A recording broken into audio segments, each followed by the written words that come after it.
20 de marzo, gracias por estar con nosotros en un programa más de Salud FM. Estamos transmitiendo totalmente en vivo desde el prestigioso Hospital MAC Puebla. Hoy tenemos mucha información al respecto en temas de salud, lo más importante hasta el momento. Gracias por acompañarnos. Hemos recibido muchos mensajes de usted, amable auditorio, que nos acompaña en su trabajo, en casa, incluso saliendo hacia su trabajo o hacia su destino. Nos acompañan en este programa totalmente en vivo a través de todas las plataformas digitales y nuestro sitio web www.saludfmnoticias.com. Le informo que si está pensando su destino tiene algo que ver con la parte de Lomas de Angelópolis, está hecho un caos por una manifestación de este transporte colectivo irregular rumbo hacia el CIS, así que muchísimo cuidado en esta parte de la ciudad. También en la pista hay un accidente que está retrasando con sentido a Veracruz. Vamos a iniciar con lo que nos importa, que es el tema de salud, con el resumen más completo hasta este momento aquí en Salud FM.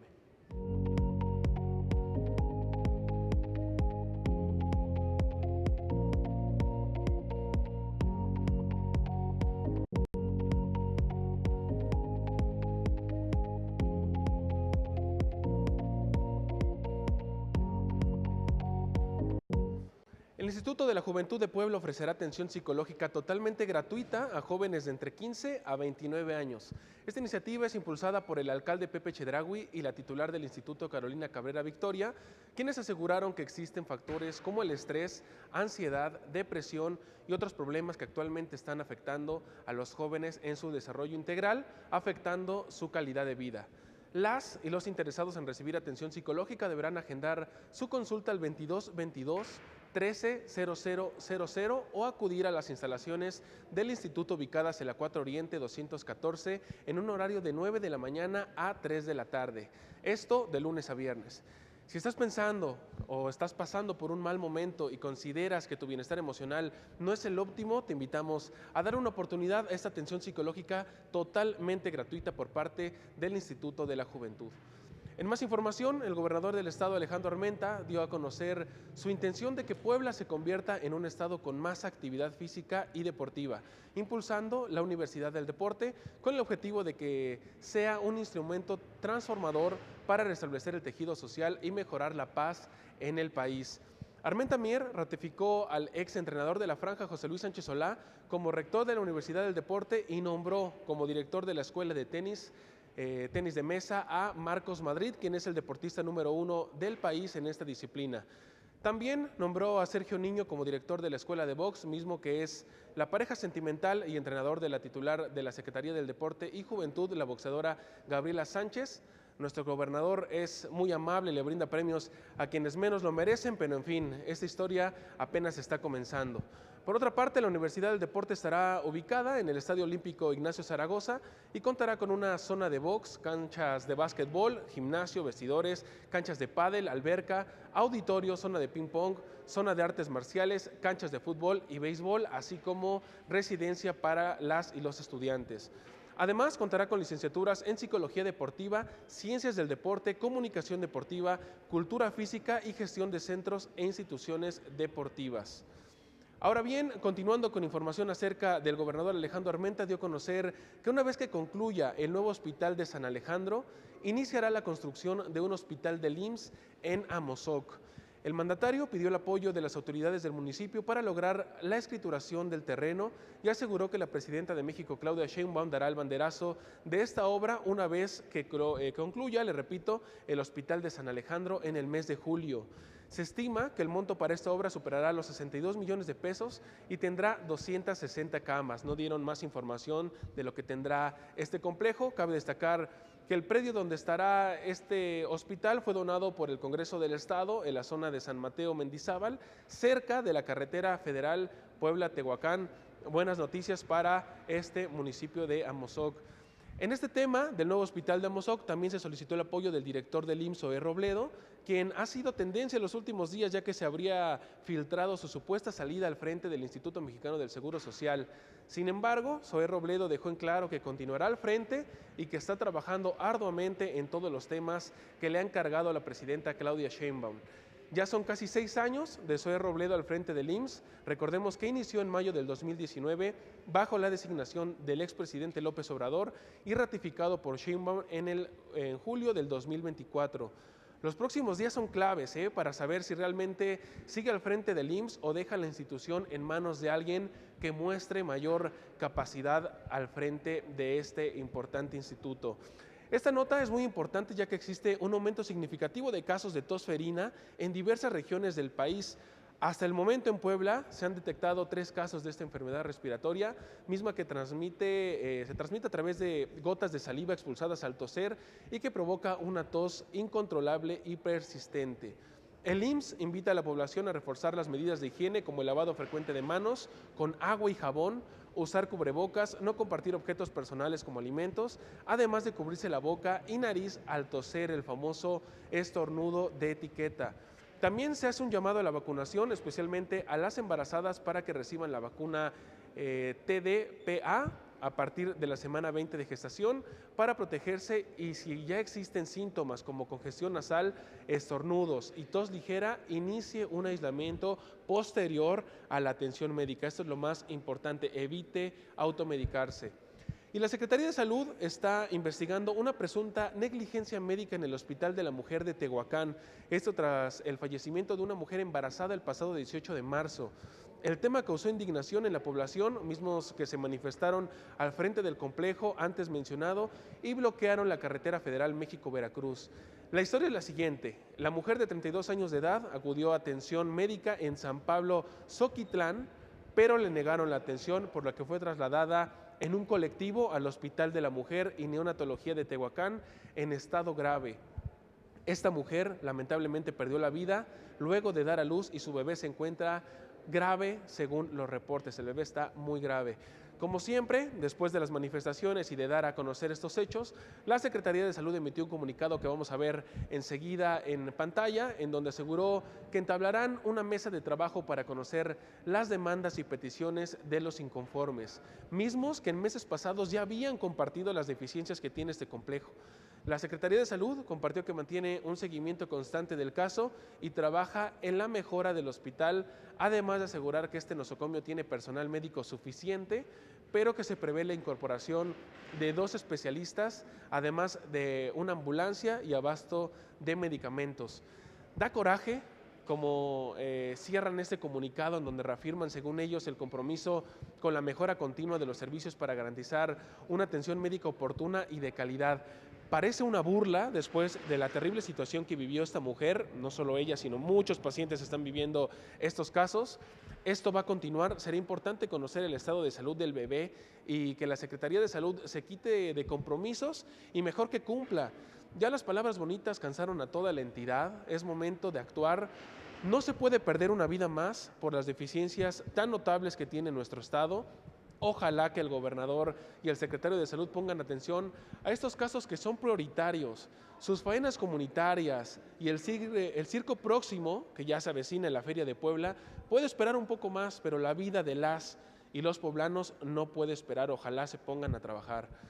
¿Usted había escuchado acerca de la endoscopía de columna? ¿Sabe para qué pacientes es recomendable o bien qué problemas puede tratar? Le comparto que tenemos una entrevista muy importante con el doctor José Antonio Cruz, que ya está con nosotros para hablar sobre todo en esa parte de la cirugía endoscópica. Es mínimamente invasiva. Nos va a compartir todos los detalles acerca de este tema, así que no se lo pierdan en unos minutos más. Esto es lo más relevante de la semana, no se descuide, cuide su salud, recuerde que la información continúa minuto a minuto a través de nuestro sitio web www.saludfmnoticias.com. Ahí se puede enterar de lo más importante en temas de salud en Puebla, México y el mundo, así que le invitamos a conocer nuestro sitio web y sobre todo estar al pendiente de esta información tan importante que todas y todos debemos conocer. Vamos a ir a una breve pausa y regresamos con esta entrevista muy importante para platicar este tema acerca de la endoscopía de columna. Queremos compartirles algo que nos llena de emoción. Festejamos nuestro primer aniversario en grande con el lanzamiento de nuestro portal web llamado saludfmnoticias.com. Es un espacio pensado para ustedes, donde encontrarán noticias exclusivas, consejos y toda la información que necesitan para cuidar su salud y la de sus seres queridos. Nuestro objetivo es ayudarles a estar siempre informados de manera veraz, clara y oportuna. Los invitamos a visitarlo y ser parte de esta comunidad que pone la salud como prioridad. Nos vemos en saludfmnoticias.com.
Estamos de regreso totalmente en vivo desde el Hospital Mac Puebla. Yo tengo el gusto de presentarles al doctor José Antonio Cruz Ricardés, con cédula profesional 7853-484 y cédula de especialidad 1070-6468. Él es especialista en cirugía de columna vertebral endoscópica, así que me da mucho gusto recibirlo. Doctor, ¿cómo está? Buenos días, gracias por la oportunidad y su tiempo. Hola, buenos días. Pues muchas gracias por la invitación. Un gusto poder platicar aquí con ustedes. Vamos de lleno ya al tema, doctor. Se escuchan muchísimas cuestiones de problemas de columna y muchos tratamientos. Cuéntenos el que usted realiza, por favor. Bueno, yo creo que la columna o las enfermedades de la columna es algo que pasa de manera habitual en la población en general. Casi todos sufrimos un poco de dolor de espalda, incluso algunos episodios de ciática, de dolor en alguna de las piernas en algún momento de nuestra vida, ¿no? No siempre es recomendable hacer una cirugía para todos los síntomas. Van a haber diferentes aspectos donde nos van a indicar tener que hacer algo más, ¿no? En este momento la tecnología en la parte de la cirugía de columna pues ha avanzado mucho. Yo creo que tiene unos 15 años que la tecnología se ha disparado en todo este medio, desde cirugía robótica, cirugías laparoscópicas, heridas de menor tamaño, implantes de mejor calidad, de mejor composición, estructura, ¿no? Entonces yo creo que todo eso nos ha llevado a esa evolución en estas cirugías en la que ya no son como antes, que tenemos ese miedo de tener una complicación después de una cirugía. Al contrario, yo creo que tenemos muchas herramientas de seguridad en las que nos va bien con los procedimientos, ¿no? Un procedimiento bien indicado, con un buen diagnóstico, creo que tiene una buena evolución. O sea, realmente el paciente mejora por el problema que viene, ¿no? Mencionaba, doctor, que todos en algún momento hemos sufrido un dolor en la columna. ¿Esto es normal? ¿Es algo natural en la vida del ser humano, doctor, o hay algo que lo esté provocando? Yo creo que hay diferentes aspectos, ¿no?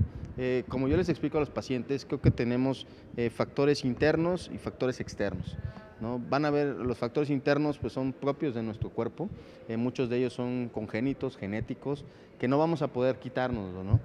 Alguno de estos que es donde tenemos más propenso al paciente a tener una hernia de disco, pues es la calidad del colágeno que tiene el disco, ¿no? Esto es una herencia familiar, donde muchos pacientes empiezan a una edad joven a tener dolor de espalda, ciática, y eso a veces lo podemos combinar con un factor externo, ¿no? Que es donde viene ya el peso, el cargar pesado, el tipo de trabajo, las posturas que hacemos, fumar, que es creo que una característica principal de un factor externo malo. Entonces todo eso lo vamos juntando, y si tenemos este factor interno que es propio del cuerpo, pues bueno, entonces es donde somos más propensos a tener un dolor, ¿no? Van a haber dolores diferentes, ¿no? O sea, si tenemos un dolor en el que tenemos un día muy pesado, pues a veces puede ser hasta normal tener un poco de dolor de espalda, ¿no? Pero es algo que descansamos, hacemos un poco de ejercicio, estiramos, un analgésico tal vez, y bueno, se retira y continuamos con nuestra vida, ¿no? O sea, un dolor que realmente sea molesto, que sea constante, que sea incapacitante. Entonces es ahí donde sí tenemos que buscar estudiarnos qué está pasando, por qué me duele, qué tengo que hacer, ¿no? O sea, no siempre una cirugía, pero sí saber por qué tengo este dolor que no me deja, ¿no? Eso es donde a veces sí tendríamos que tener pues una indicación de ir a un médico para poder saber qué tenemos, ¿no?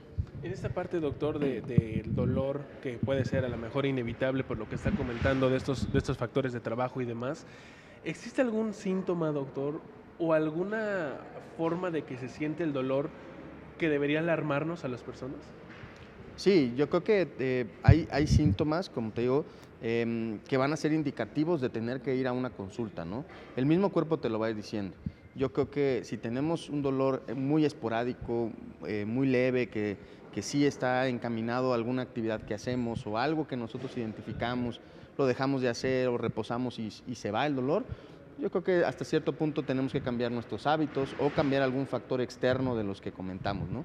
Pero si tenemos un dolor recurrente, un dolor constante, un dolor fuerte, aquí tenemos algunos síntomas que son muy específicos de ya tal vez una urgencia o ya tal vez sí ver que no tengamos un problema más avanzado, como es el dolor ciático, ¿no? El dolor ciático, que es un dolor donde se presiona el nervio que va hacia alguna de las piernas, nos va a dar adormecimiento, calambres, pérdida de fuerza, electricidad, hormigueo, síntomas diversos, ¿no? Pero siempre van a ser irradiados desde la parte lumbar, glúteo, pierna y alguna parte del pie puede ser, ¿no? Y eso ya nos va a dar un foco en el que sí necesitamos saber qué está pasando, ¿no? Porque ahí sí podemos tener una secuela, podemos tener un daño neurológico, podemos ya entrar a una característica que sí nos puede dar una incapacidad para nuestra vida funcional, ¿no? Hay una parte importante, doctor, que es justamente el tema de hoy, la cirugía endoscópica. ¿Qué es, doctor, y para qué pacientes está indicado? Bueno, empezando en la parte tecnológica, como te comenté al inicio, esto ha avanzado, ¿no? La cirugía endoscópica en el mundo tiene alrededor de unos 30, 40 años y ha ido evolucionando junto con la tecnología al punto de que las herramientas, los lentes, las cámaras que usamos, pues nos dan una mejor visión, ¿no? Y también pues la enseñanza, ¿no? Yo tengo alrededor de 9 años haciendo cirugía endoscópica.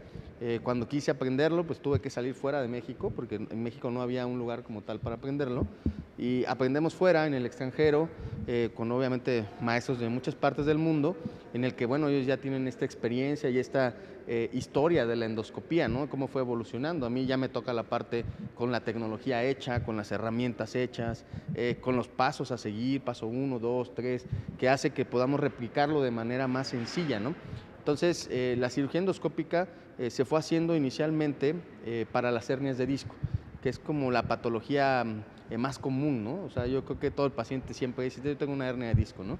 Entonces, esa es la patología más común, es para lo que sirve la endoscopía inicialmente, ¿no? Ahora ya tenemos otras indicaciones que las platicamos un poco más adelante, sí, pero principalmente la hernia de disco, ¿no? Y entrando un poco en qué es realmente la endoscopía, pues bueno, la técnica endoscópica, porque es una técnica, no es una cirugía, o sea, nosotros vamos a hacer lo mismo que una cirugía abierta, pero con un orificio más pequeño, ¿no? Entonces, la herida que hacemos es más o menos de menos de 1 centímetro. La podemos hacer en la parte de la línea media o en la parte lateral. Son dos abordajes diferentes que podemos hacer dependiendo de la patología del paciente, pero es una herida de 1 centímetro. Colocamos una aguja guía que nos va directamente hacia el disco, después colocamos un dilatador y colocamos un tubito que es como de 1 centímetro igual, ¿no? Por ahí entra un endoscopio, que es una cámara que tiene un mismo orificio. En la misma cámara, por ahí vamos a meter pinzas, tijeras, disectores, todo lo que tengamos que utilizar para poder hacer esta técnica, ¿no? Pero todo entra por el mismo orificio. Entonces, en realidad la herida del paciente es de 1 centímetro, ¿no? Entonces, todo lo podemos hacer ahí. Podemos movilizar la raíz, podemos entrar a los discos, a todos los niveles en la columna, desde columna lumbar, torácica, cervical. Entonces, esto ha avanzado mucho porque con un pequeño orificio nosotros podemos visualizar completamente la raíz nerviosa, las hernias, utilizamos un láser que nos ayuda a limpiar un poquito mejor los tejidos, a hacer una cicatrización en el disco para evitar reherniaciones. O sea, hay muchas cosas tecnológicas que podemos utilizar en esta técnica y al final nos da la ventaja de que tenemos una herida muy pequeña, ¿no? Y eso conlleva a no lastimar la musculatura, a no lastimar los huesos, no tenemos tanta recurrencia de inestabilidad en una cirugía como es la cirugía abierta, ¿no? No tenemos riesgos de infecciones, no hay sangrado, o sea, el paciente se puede ir el mismo día a su casa, o sea, el dolor posquirúrgico es algo que la verdad es poco, o sea, es algo que lo tolera bastante bien el paciente y ahí es ahí donde se quitan todo esto de la cirugía previa, ¿no? Una cirugía abierta en la que tenían que estar acostados un mes, 2 meses y les costaba mucho volver a caminar.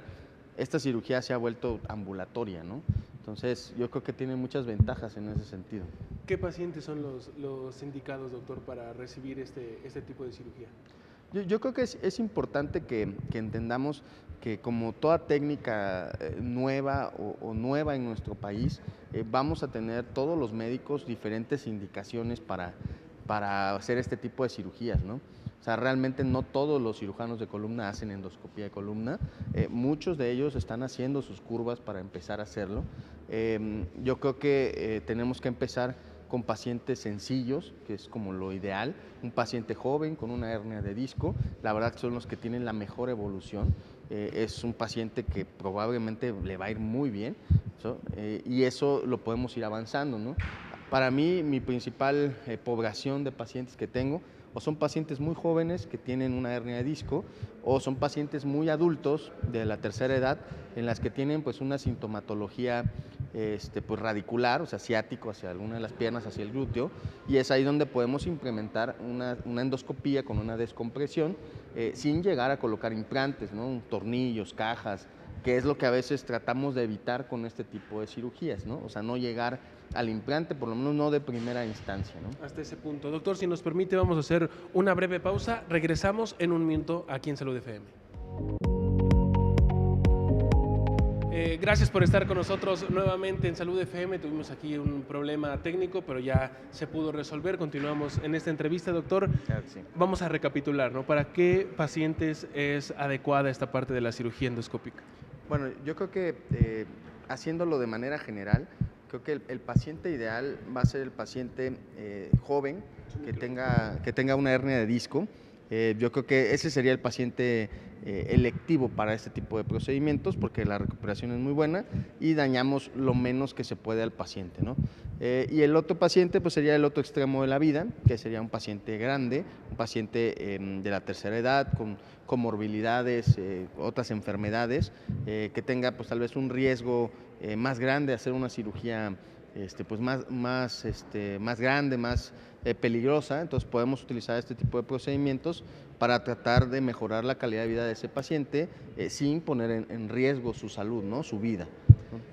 En esta parte de los riesgos, doctor, hay ciertas cirugías que a muchas personas les da miedo, ¿no? Entre ellas de corazón, de oftalmológicas y demás. Considero que la parte de la cirugía de columna también existe un gran miedo, una incertidumbre por parte de las personas que se las van a realizar. ¿Cómo es este proceso para entrar al quirófano, doctor? O sea, la persona que va a ser operada a través de cirugía endoscópica, ¿cómo va a ser el proceso para llegar al quirófano? ¿Cuánto tiempo tarda aproximadamente la cirugía? Y al momento de egresar, pues es importante recalcar lo que me acaba de mencionar, ¿no? El hecho de que se van a ir caminando a casa, prácticamente una cirugía ambulatoria, ¿no? Sí, yo creo que aquí entra toda la parte pues de la gente en general, ¿no? Yo creo que tenemos toda esta historia de pacientes o familiares que en algún momento lo operaron de la columna y pues no le fue muy bien o tuvo una recuperación muy lenta y eso se queda marcado en la gente, ¿no? Sí. Fuera de que pues obviamente te da miedo operarte, ¿no? Yo creo que a nadie le gusta operarse de nada, ¿no? Yo siempre se los digo a los pacientes, ¿no? Realmente cuando llegamos a una cirugía de columna, específicamente en esta, es porque lo necesita, o sea, porque funcionalmente ya tenemos una incapacidad y tenemos un dolor y tenemos que tratarlo, ¿no? O sea, nadie llega queriéndose operar por gusto, ¿no? Si nos vamos a operar es porque ya no agotamos todas las posibilidades y pues tenemos que solucionarlo, porque si no esto se va a hacer peor, ¿no? Entonces por ahí tenemos que empezar en la parte del miedo, ¿no? ¿Cómo es la cirugía endoscópica? O sea, realmente con los pacientes yo les explico cómo es la cirugía abierta, cómo es la cirugía endoscópica. El proceso para hacer una cirugía de endoscopía pues realmente es bastante sencillo, ¿no? Hacemos una valoración preoperatoria como cualquier otra cirugía, el paciente entra a quirófano. Habitualmente cuando hacemos el procedimiento de hernia de disco, pues más o menos es un procedimiento de 30 a 40 minutos. Si hacemos un procedimiento de una descompresión, donde sí tenemos que hacer pues un poco más de trabajo óseo, pues tal vez nos llevamos unos 50, una hora más o menos. Depende de los niveles que vamos a trabajar, las hernias de disco que vayamos a trabajar, sería como el tiempo de cirugía. Dentro de los riesgos que nosotros les explicamos, pues está el proceso anestésico, que es ahí donde también entra este tipo de seguridad, porque esta cirugía lo podemos hacer sin anestesia general. O sea, yo puedo hacerlo con un bloqueo, ya sea en la musculatura de la espalda, o si son muy nerviosos, pues un bloqueo epidural, como cuando les hacen una cesárea, y con eso dormimos la parte de las piernas, el paciente está despierto, respira solo, no le ponemos ningún tubo, y eso también le da mucha seguridad en la parte de la cirugía como tal, ¿no? De que no se va a complicar, no vamos a ocupar terapia intensiva, no va a haber una transfusión, o sea, no vamos a caer en paro, o sea, quitamos muchas complicaciones graves realmente para la vida en la cirugía, ¿no? Que es algo de los miedos que a veces también nos da, ¿no? Y hablando como tal de la cirugía, realmente la cirugía, si tenemos un buen diagnóstico, o sea, si realmente ese es el problema del paciente, que ese es a veces el tema con algunos doctores, vamos a tener una buena evolución.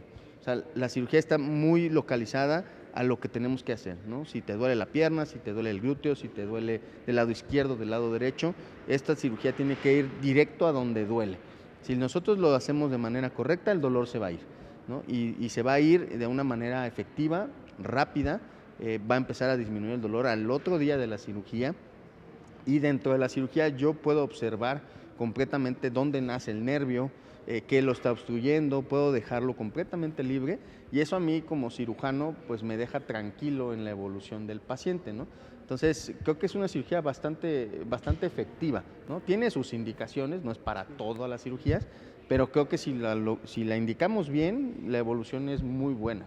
En esta parte, doctor, de la evolución, posteriormente a la cirugía, el paciente regresa con ustedes, tiene un proceso de fisioterapia, o sea, ¿cómo va a ser la vida posterior a la cirugía del paciente? Sí, yo creo que todos los médicos ya tenemos como que nuestro punto de cómo tratamos al paciente posterior a la cirugía, ¿no? Yo lo trato de la manera en la que muchos pacientes se van de forma ambulatoria, algunos se quieren quedar un día y lo damos de alta al otro día. Habitualmente el paciente sale caminando, o por lo menos camina en su habitación, va al baño, se sienta, se para, es parte de antes de que se vaya de alta, ¿no? Posterior los dejo 2 semanas en casa, esas 2 semanas pueden hacer sus actividades rutinarias, baño, comida, subir pocas escaleras, pero regularmente en casa, o sea, que no salgan, que no hagan esfuerzos, que no estén haciendo como tal actividad física, ¿no? A las 2 semanas les retiramos un puntito, que es el que les ponemos en la herida, los veo en el consultorio, valoramos que todo vaya bien, vemos cómo están los síntomas, muchas veces los síntomas se van quitando completamente de forma gradual, no, sí se va el dolor fuerte al inicio, pero regularmente de forma gradual vamos llegando a la normalidad. Y a las 2 semanas empezamos un proceso de terapia física en el que, bueno, trabajamos si hay algún dolor residual, trabajamos ejercicios, estiramientos, hasta llegar pues ya al fortalecimiento y a la actividad aeróbica física, ¿no? Donde ya ellos empiezan a retomar pues sus actividades normales, ¿no? Más o menos son 6 semanas, que es el tiempo que yo les digo que tenemos que tener un periodo de recuperación. O sea, que no se pongan a trabajar antes. Digo, pueden hacer muchas cosas, pero lo ideal es llevar todo el proceso, ¿no? Entonces, más o menos como 6 semanas. Doctor, me gustaría hablar de su formación. Mencionó que tuvo que salir del país para poder formarse. ¿En dónde fue? ¿Por qué tomó esa decisión? Y si actualmente en México ya se cuenta con lo que usted aprendió fuera del país. Bueno, yo soy traumatólogo, soy ortopedista, hice mi especialidad aquí en la ciudad de Puebla. Posterior a eso, pues quise hacer cirugía de columna, busqué un lugar que tuviera algo diferente para ofrecer a la gente. Encontré un adiestramiento en la ciudad de Santiago de Chile. Estuve un año allá en Santiago de Chile con un maestro allá en una clínica, en donde hacían pura endoscopía, puras cirugías de mínima invasión, no sé, tornillos percutáneos, cajas, vertebroplastías, todo lo que conlleva no abrir al paciente, ¿no? Posterior a eso, pues tomé algunos cursos en Alemania hice un adiestramiento igual en Alemania y actualmente pues yo soy profesor de una marca de Alemania que se llama Richard Wolf. Es una marca mundial en la que pues los médicos que nos vamos formando en esto podemos llegar a ser como speakers o profesores, ¿no? Eso te digo, ya tiene 8 o 9 años que inicié todo este ciclo. Actualmente pues yo tengo como 4 o 5 años trabajando ya como profesor de esta marca. Yo doy cursos para enseñarle a los médicos cirujanos de columna a hacer este tipo de adiestramientos. Hacemos un curso al mes en la Ciudad de México con un simulador de Real Spine y hacemos un curso cada 3 meses en la Ciudad de Chicago, con ya un curso de cadáver donde llegan todos los médicos de diferentes partes de México, de Latinoamérica, y pues hacemos todo este proceso de enseñanza, ¿no? Como te digo, yo creo que en este momento la enseñanza ya es un boom acá.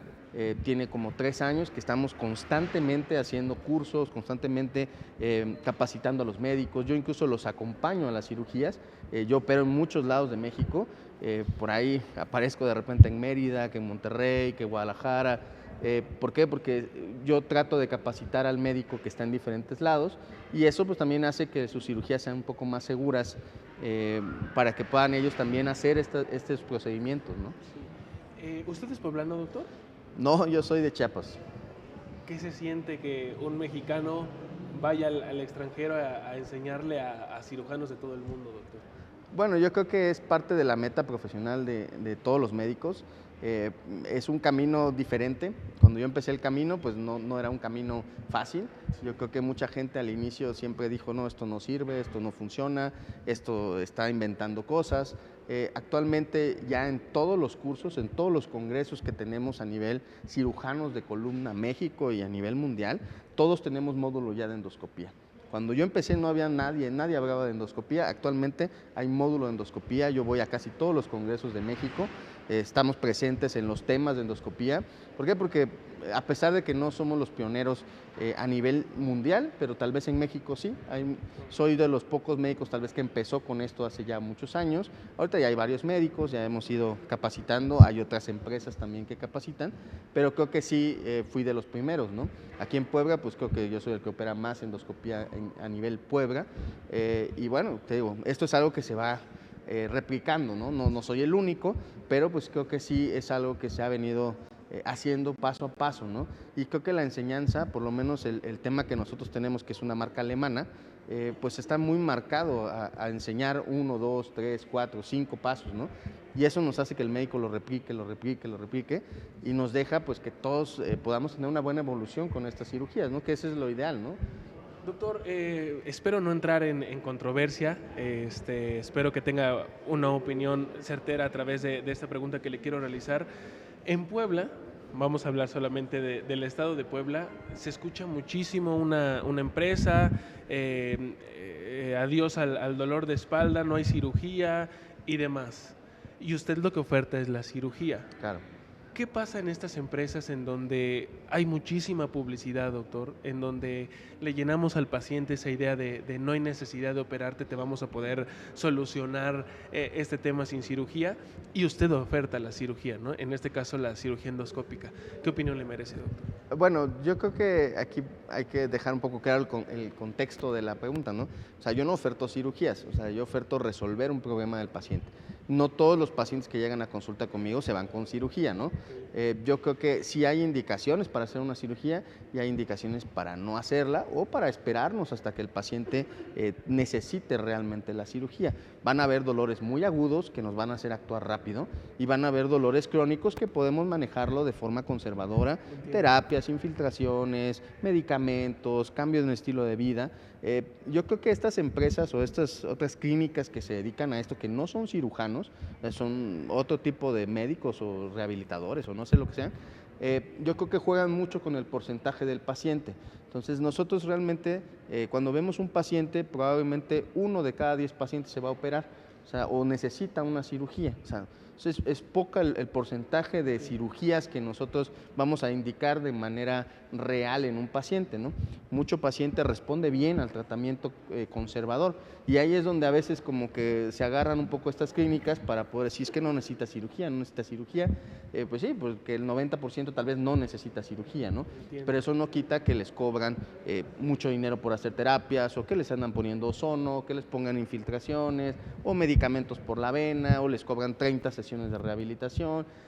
Yo creo que aquí se vuelve un poco comercial el punto, ¿no? Y es ahí donde el paciente, pues, tratando de evitar una cirugía, pues busca otras opciones, ¿no? A mí me llega mucho paciente que ya pasó por muchos lados así y ya gastó muchísimo dinero y al final no tienen un diagnóstico hecho. Entonces, yo creo que es el problema de esto. O sea, ustedes pueden hacer todos los tratamientos que necesiten, conservadores, quirúrgicos, pero teniendo un buen diagnóstico.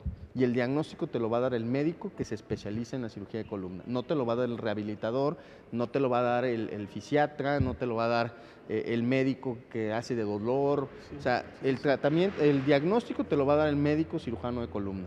Depende tu diagnóstico, va a ser tu tratamiento. Pero mucho paciente ya viene tratado y no tiene diagnóstico.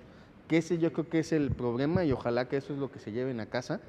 Hagan un diagnóstico, o sea cual sea el tratamiento que ustedes escojan hacer, tengan un diagnóstico. O sea, si tienen un dolor recurrente, un dolor intenso, primero tengan un diagnóstico y después busquen las opciones que ustedes quieran, ¿no? Pero si no tienen diagnóstico, pues entonces estamos perdidos, ¿no? Porque andamos haciendo tratamientos para todos iguales, o sea, tú llegas a una clínica de estas y a todos le dejan lo mismo, ¿no? Todos tienen lo mismo, cuando cada paciente es diferente, ¿no? Entonces, tú necesitas tener esa experiencia de saber qué necesita el paciente, ¿no?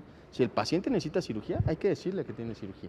Si el paciente no necesita cirugía, hay que decirle, ¿sabe qué? Vamos a intentar esto, hagamos esto y vemos cómo evoluciona, ¿no? Yo creo que ahí cabe mucho cada médico, ¿no? O sea, cada médico va a decir, yo hablo por mí, sí. Esa es mi forma de tratar al paciente, mis pacientes lo pueden decir.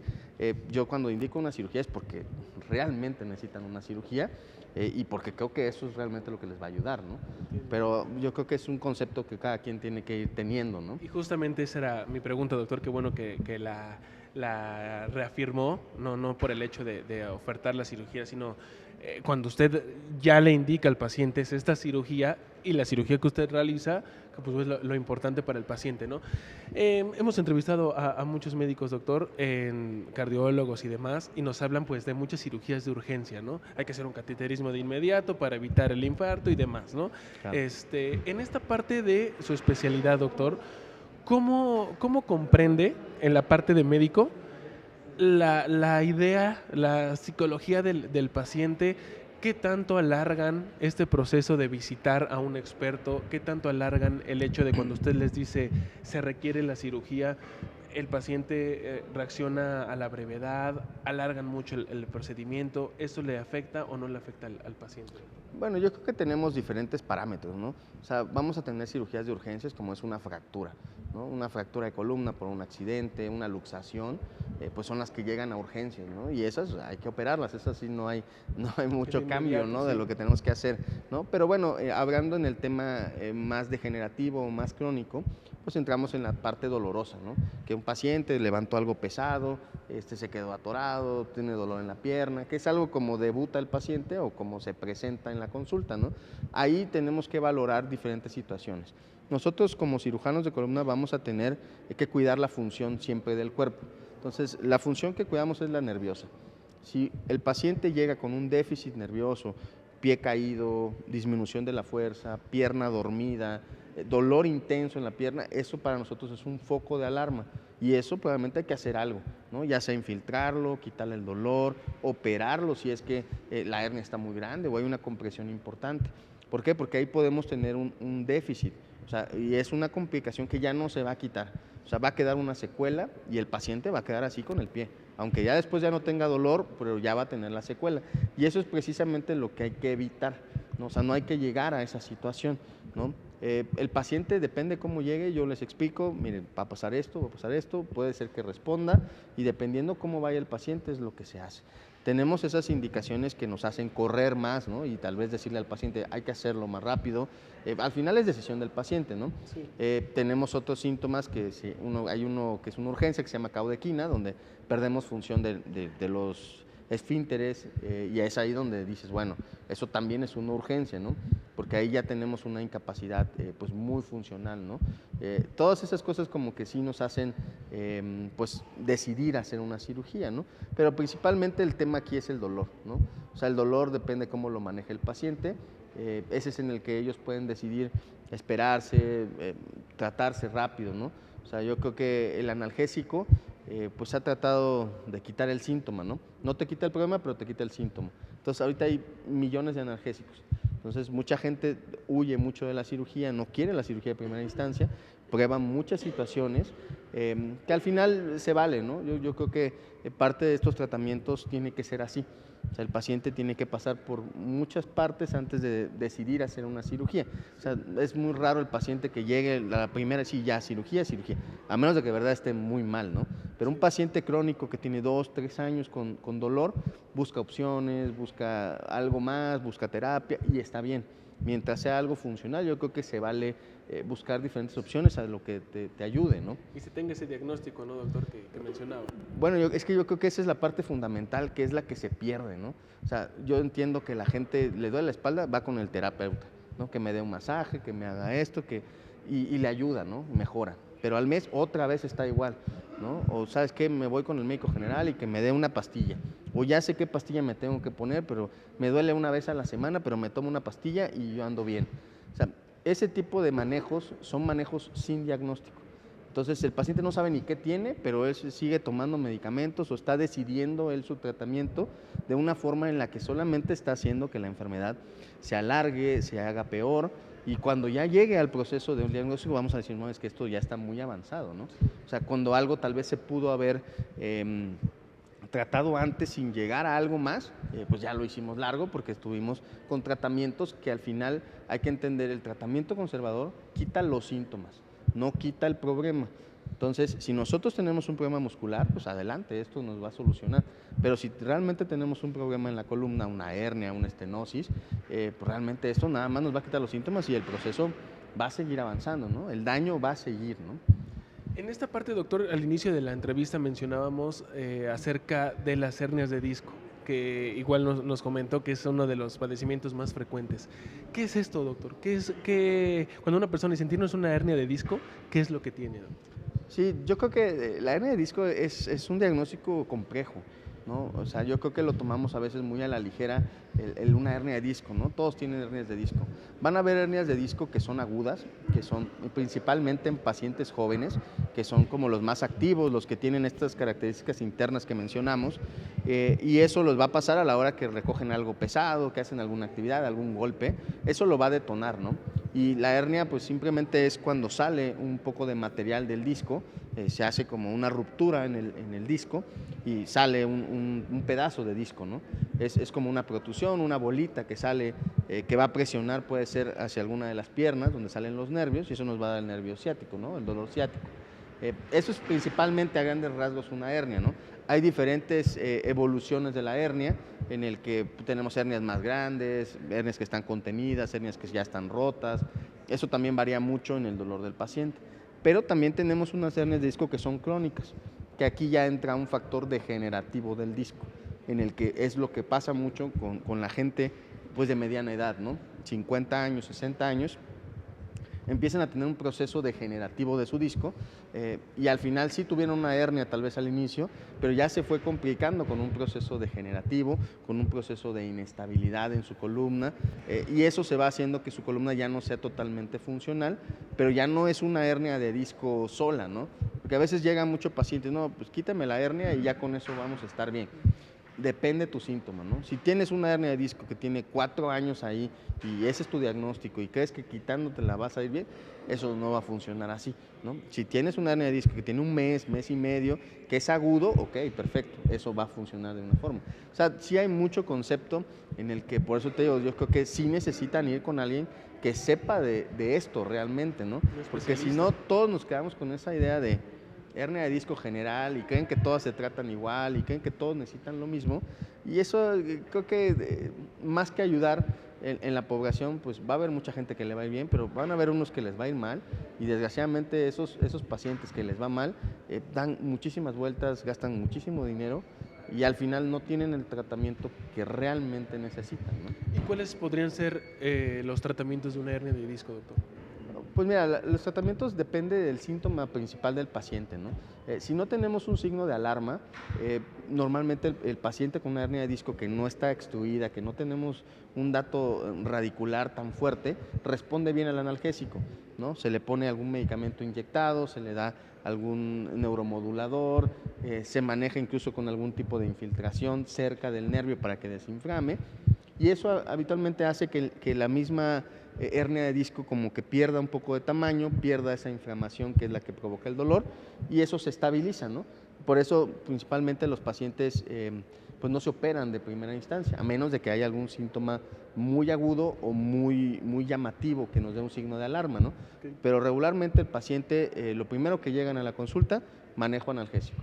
Si el manejo analgésico disminuye el dolor, mejora, ok, seguimos terapia.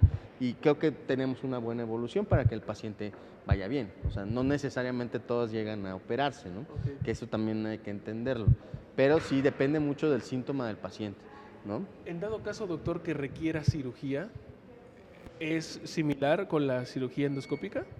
Sí, yo creo que, como te digo, la técnica endoscópica es una cirugía que busca ayudar en ciertos síntomas, ¿no? Un síntoma radicular, ciático, es excelente la endoscopía para cualquier edad que haya, ¿no? Un síntoma que es más dolor en la zona lumbar o cervical o más axial, como tal, en la columna, ahí no entra tanto este tipo de cirugías. O sea, hay que buscar combinar un poco más de cirugías y es donde entra la otra parte de la mínima invasión.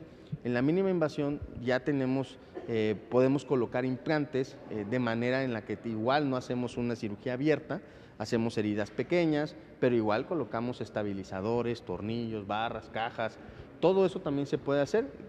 Se usa la endoscopía como un apoyo, pero no es totalmente endoscópica, ¿no? O sea, van a haber diferentes situaciones donde podemos utilizarlo, pero al final son herramientas tecnológicas que nosotros tratamos de usar para cada paciente dependiendo de lo que necesite, que sea lo menos dañino para ellos, ¿no? Esa es la idea de la mínima invasión, que sí realmente tenga lo que necesita, pero que sea con el menor daño hacia su cuerpo para que se recupere pues, más rápido, ¿no? Su vida siga adelante Sí. y la calidad de vida, me imagino que es lo que ustedes buscan, doctor, también. Siempre, yo creo que tenemos que tener esa calidad de vida todos, ¿no? O sea, es lo que buscamos cuando tenemos este tipo de consultas, es porque algo ya me está afectando en mi vida, ¿no? Algo no me deja hacer, me duele si hago esto, o mejor ya lo dejé de hacer porque me va a doler.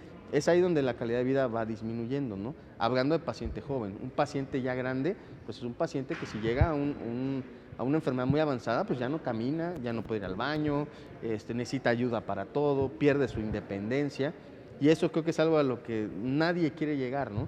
Entonces sí es importante pues tener estos tratamientos antes de llegar a esas etapas, ¿no? Sí, y me imagino que es justamente también lo que quieren evitar, ¿no, doctor? Pareciera como que decimos, en algún momento de la edad voy a dejar de caminar. Y se supone que no tendría que ser así, ¿no, doctor? Yo creo que todo el cuerpo va a tener un factor degenerativo, ¿no? Eso es algo que no lo vamos a poder evitar, ¿no? Porque todos en nuestra vida hacemos de todo, ¿no? Sí. Brincas, saltas, accidentes, caídas, cargamos, o sea, el peso, o sea, yo creo que todos tenemos una vida activa, ¿no? O la mayoría, ¿no? Y eso al final pues nos va a dar un desgaste, ¿no? Desde las rodillas, la columna, la cadera, es parte de la funcionalidad de nuestro cuerpo a lo largo de nuestra vida, ¿no? Lo ideal es que cuando lleguemos a una etapa avanzada, una edad avanzada, pues que tengamos una calidad de vida que nos deje hacer las cosas básicas, ¿no? Que nos deje caminar, que nos deje sentarnos, que nos deje pues hacer un poco de ejercicio suave y que podamos valernos por nosotros mismos. Yo creo que esa es la calidad de vida que al final buscamos en cierta etapa, ¿no? No necesariamente todos van a dejar de caminar, pero sí, si tenemos un problema en la rodilla, pues tratarlo, ¿no? Si tenemos un problema en la columna, tratarlo también, ¿no? Eso nos va a dejar tener la calidad de vida que estamos buscando. Si no nos cuidamos, pues sí, bueno, sí podemos. si lo tener esa dejamos parte, ¿no? avanzar, a mí me llegan muchos pacientes que le duelen las dos rodillas, le duele la espalda, le duele la cadera, ¿Y qué hacemos, no? O sea, es un paciente que ya se dejó avanzar tanto que poder brindarle una calidad de vida tal vez la que quiere, pues es casi imposible, ¿no? O sea, desde que le tienes que hacer muchas cosas hasta que tal vez ya no tiene la musculatura, ya no tiene la fuerza. Ahí ¿Por es dónde donde empezamos, no, doctor? claro. ¿Tratamos primero las rodillas o tratamos Sí, primero bueno, la columna? son pacientes que al final se dejan tanto que ya cuando quieren arreglar el problema, pues ya no hay mucho, ¿no? O sea, realmente la medicina no es mágica, no hay medicina mágica. Tenemos que enfocarnos realmente a lo que tiene el paciente y pues también ver en qué etapa podemos apoyarlo, ¿no? Doctor, ha sido una charla impresionante lo que nos está compartiendo. Tenemos muchas dudas de nuestro auditorio, si me permite, Claro, le damos sí. voz a nuestro auditorio. Nos comentan, buenos días, muchas gracias a Silvia, Hanna, buenos días, salud de fe, mis seguidores. Nos dice Carlos Alberto, buenos días, saludos. Nos preguntan que están escuchando que menciona que va a diferentes partes de la República, pero si tiene algún consultorio en Puebla, doctor. Sí, bueno, nosotros tenemos un grupo médico, estamos en el Hospital Puebla, ahí tenemos un grupo médico, se llama Clínica de Columna y Rodilla, ahí tenemos el consultorio. Ok. Pero bueno, yo no tengo consultorio en otro lado de México, pero sí tengo muchos amigos que operan en diferentes estados y pues bueno, los apoyamos, ¿no? Como les decía, yo normalmente voy con ellos a cirugía y pues hacemos equipo, ¿no? Para que todo salga lo mejor posible, ¿no? Entiendo. Nos dicen, Sil nos envió 10 estrellas, te agradecemos mucho, Silvia. Nos dicen, ¿qué factores pueden influir en una recuperación más rápida o más lenta?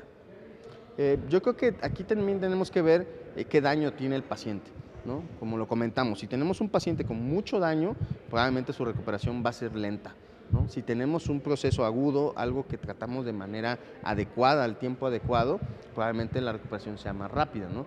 Pero yo creo que tiene mucho que ver el tipo de paciente, el tiempo de evolución de los síntomas y pues realmente cuál es el diagnóstico que tiene, ¿no? Hay un factor degenerativo que pues obviamente tardaste 10 años en tener ese problema, no se te va a resolver en una semana. Entonces hay que estar conscientes también de lo que uno hace como paciente para que también la evolución pues llegue a un nivel real, ¿no? Objetivo de lo que estamos buscando, ¿no? Ninguna cirugía nos va a volver a rejuvenecer 15, 20 años, ¿no? O sea, hay que entenderlo también de esa forma, ¿no? Nos dicen Orgullo de Chiapas, un fuerte abrazo al doctor, nos dice Mari Salazar. Nos comentan, doctor, ¿qué opinión le merece sobre el mito de que si se opera uno la columna ya no podrá caminar? Bueno, volvemos al mismo punto, ¿no? Yo creo que esos mitos ya quedaron completamente atrás, ¿no? Para que pase algo, que el paciente deje de caminar es porque hubo algún accidente, esa es la realidad, ¿no? Eso no debe de pasar con ningún tipo de cirugía de columna, sea abierta, tubular, microscopio, endoscópica, como sea, no debería de pasar ese tipo de complicaciones. Entonces yo creo que eso no. Hay otros tipos de complicaciones que sí pasan dentro de cualquier tipo de cirugía, que es algo que nosotros podemos esperar, que podemos tratar y que habitualmente son transitorias. Pero eso de dejar de caminar, yo creo que tendría que haber algo así, pues demasiado, ¿no? O sea, algún accidente, no sé, algo que pase, que puede pasar a eso, ¿no? Pero no es algo que pase de manera habitual, ¿no? Nos dicen también, doctor, ¿cuáles son los criterios para determinar si el paciente o no requiere cirugía? ¿Hay algo que usted tenga en particular para indicar esa cirugía? Pues como les digo, yo creo que aquí es la calidad del paciente, ¿no? Dependiendo qué tan incapacitante es su dolor, qué tan agudo, eso sería como la parte funcional que me va a decir recomendarte operarte o no, pero también la parte de las alarmas, ¿no? Si tenemos algún compromiso neurológico, si veo que el paciente entra cojeando, si no puede mover la pierna, bueno, todo eso obviamente hay que hacer una cirugía para tratar de recuperarlo, ¿no?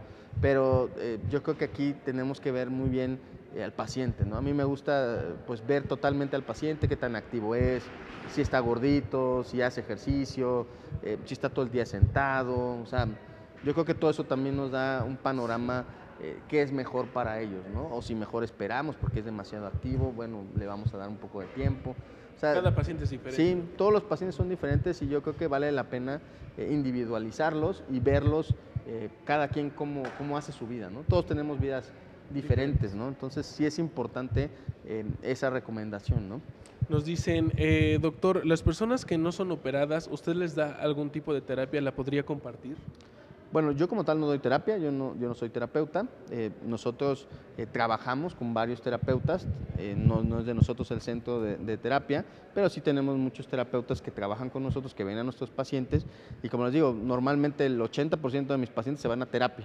O sea, Sí. de inicio creo que es el tratamiento pues ideal, creo que les ayuda bastante, es algo totalmente físico, sin estar tomando tal vez tantos medicamentos fuertes, sino haciendo ejercicio y todas las terapias que hacen los rehabilitadores. Aquí el único punto que yo les digo a ellos siempre es diagnóstico primero. Si vemos que el diagnóstico es algo que sí necesita o que sí se puede resolver con cambio de hábitos, ejercicio, terapia, pues adelante, ¿no? Y como les digo, el 80% habitualmente pasa eso, ¿no? Sí. Entonces, realmente sí mandamos mucha terapia, pero no es como que la pongo yo, ¿no? O sea, la ponen el terapeuta, ¿no? O el médico rehabilitador, que es el que evalúa al paciente, ¿no? Doctor, nos dice Pablo Gutiérrez, doctor, ¿en la primera consulta de valoración tiene un costo especial? Bueno, nosotros hemos jugado mucho con los costos. Actualmente ya tenemos un costo pues base Fijo. para todo, ¿no? O sea, el costo es igual de la consulta inicial, la consulta subsecuente. Solamente el paciente que se opera, pues sí es un paciente que pues obviamente ya gastó. Entonces sí tenemos consideraciones con ellos. Muchas veces ya no les cobro consultas subsecuentes. Tampoco es como que los vea tanto, pero los veo a veces 2 veces y bueno, son consultas que ya no se le cobran después de una Están cirugía, ¿no? incluidas, entiendo. Nos dice también Adamaris, pregunta seria, si mi mamá ya camina chueco, ¿hay remedio? Pues hay que valorar el caso, ¿no? Yo creo que ese tipo de comentarios para hacerlo, pues tenemos que tener estudios, revisarla y con eso pues darle una valoración, ¿no? Yo creo que, como se los vuelvo a decir, creo que parte importante o lo más importante de la medicina es el diagnóstico. Y eso nos va a dar un panorama de qué tanto se puede solucionar esto o qué tanto no, ¿no? Entonces yo creo que todos los que tengan alguna duda, pues es necesario ir a consulta, es necesario tener un diagnóstico y entonces ya con un diagnóstico médico, ahora sí pueden buscar una opción que sea mejor para ustedes, ya sea quirúrgica o conservadora, como sea lo mejor, pero necesitan un diagnóstico primero, ¿no? O sea, no nos vayamos con que está chueca, con que no puede caminar, pero ¿por qué? O sea, ¿cuál es el motivo? Y eso nos va a dejar tal vez dar una solución a esto, ¿no? Entiendo, doctor. Esta pregunta es interesante y me imagino que va a depender mucho del paciente, ¿no? Nos dicen, ¿los resultados de la cirugía son permanentes o en algún momento me van a volver a operar? Bueno, esa es una pregunta que es buena, ¿no? Yo creo que aquí tenemos que ver y retomar la parte degenerativa de nuestro cuerpo.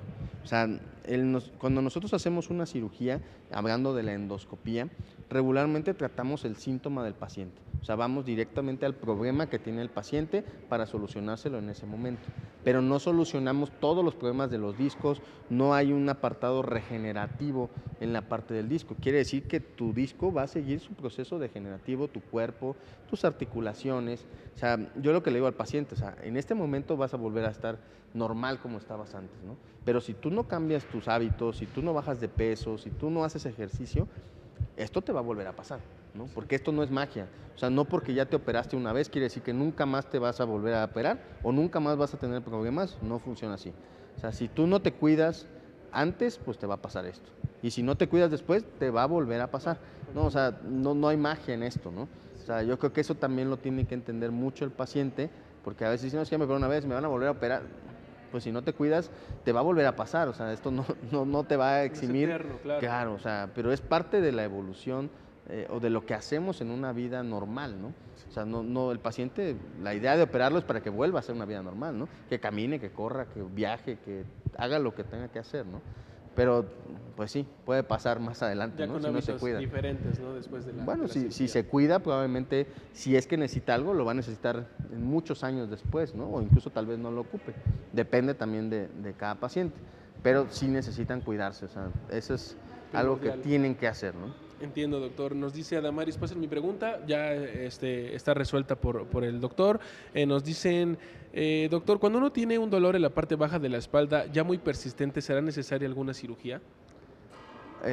Pues como les dije al inicio, ¿no? Si nosotros tenemos un dolor ya crónico que es diario o que es muy constante o muy incapacitante, yo creo que es importante que se revise, ¿no?